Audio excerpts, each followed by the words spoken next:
Hey y'all, welcome to another episode of the Sandbox Love Podcast. I'm your host, Ayola Maddie. Let's talk ball. Women's Final Four. We are finally here. Okay, we're going to preview the two matchups that start tomorrow evening.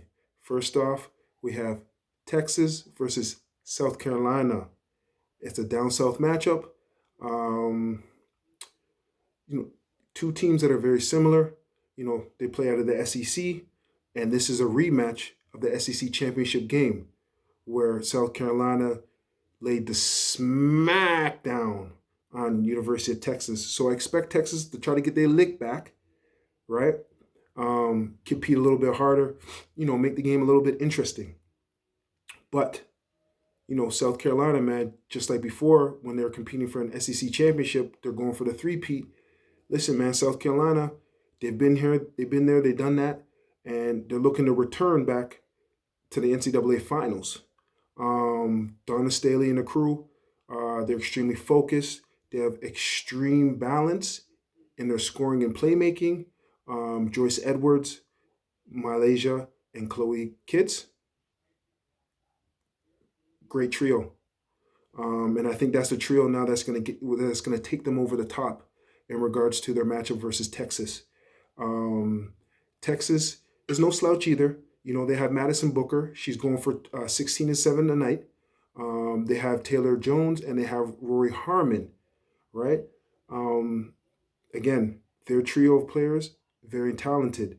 But if you look at the rosters and you look at South Carolina, they have 5 or 6 players now that are close to double figures. They've been doing it as a collective all year long. And Don Staley has been talking them up and, just giving them that confidence boost at the right time. I think with Chloe, they have the inside-outside balance as well. Madison Booker, she's really going to be the key for Texas. If Madison Booker has a tremendous game or the game that she's hoping to have, I think Texas can keep this interesting and keep this close. But I just think if South Carolina, just shows up and plays the team type of basketball that they're known to play, that Don Staley has known to ingrain in them, it's not even a game, in my personal opinion. If you watch the SEC championship game now, obviously South Carolina showed up and showed out. Don Staley definitely had them ready to play the game, but I think that inside and outside balance of Chloe on the inside of Malaysia and Joyce on the perimeter is just too much for Texas to handle, right? But again, too, you never know. This is the Final Four. Um, you know, Nothing is a surprise at this point. When you get to the Final Four now, nothing is a surprise. Everybody has earned their keep, has earned their way to the Final Four, and they had to beat somebody to get to this point, right? So, Texas has beat quality teams, but South Carolina, I think from the second round on, they've been tested a little bit more, and I think that advantage is going to help them now in the Final Four, right? But again, too, these teams are not strangers to each other. Again, I'll repeat, they played each other in the SEC finals. South Carolina won that matchup. I believe the game was 64-45 for South Carolina. South Carolina is favored by 5.5 points. I'm just saying, right? But I told you, Texas has a fighting chance.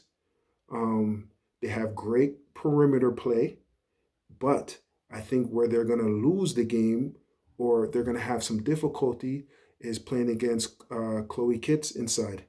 And if she gets going early, they're going to have to throw a double team her way, and then she has shooters to kick it out to every which way of the court, right? So at the end of the day, man, I'm gonna go the team that I picked from the beginning, and that's South Carolina. I just think Don Staley, she's been there and done that.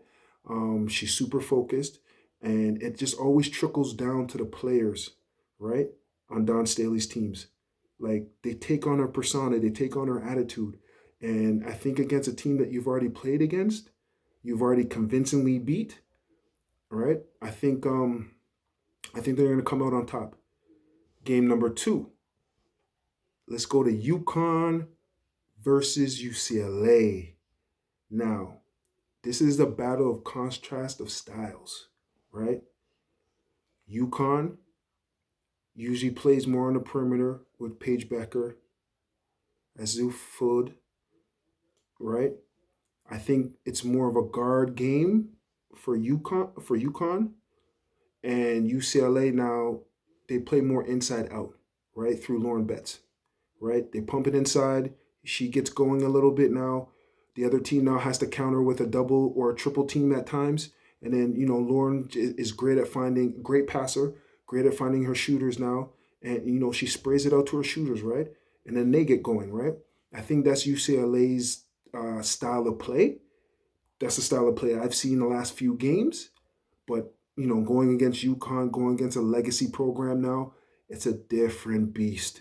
And when I say a different beast, that beast is Paige Becker. PT Peer, 40-point game, came back with a 31 nugget. Listen, man, she's the hottest player in the tournament right now, and UConn is the hottest team entering the Final Four. Listen, man, Paige is it. And if UCLA wants to advance to the finals, you're gonna have to double. You're gonna have to double team her. You're gonna have to get the ball out of her hands as much as possible. But again, too, when you're playing with a great trio with Azil and Sarah Strong, I think that's the difference. I think the others, as Shaq would call it, I think the others, the supporting cast now for UConn is a little bit stronger than what Lauren Betts has on the UCLA side. It's just one man's opinion, but I think Paige putting together these back-to-back games for her personal, just giving her motivation now to enter into the Final Four. Man, her mid-range is money, and she can shoot from distance. I think for UCLA to win, they're gonna have to double team her. They're gonna have to get the ball out of her hands and make Sarah Strong and make Fudd beat them. I think that has to be UCLA's game plan. UCLA, they played on the big stage all year. They've only lost 2 games all year, right? And those were against big time competition as well, right? So I think UCLA has a fighting chance in this game. They definitely have the advantage inside with Lauren Betts. I'm hoping that UCLA, uses that advantage, right? But again, too, UConn, has the advantage on the perimeter, and ultimately has the best player, right? So it's a contrast of styles. Depends on what you like, who you like. But my prediction for that game is I think UConn wins the game ultimately, and I feel like it's a South Carolina versus UConn women's finals, which will be super exciting. But again, too, if Texas wins, that's going to be a great matchup, and if UCLA wins with Lauren Betts, that's a great matchup as well, right? But again, too, my 2 dogs in this race are South Carolina and UConn, and I think those 2 teams will handle their business and see each other in the women's NCAA finals.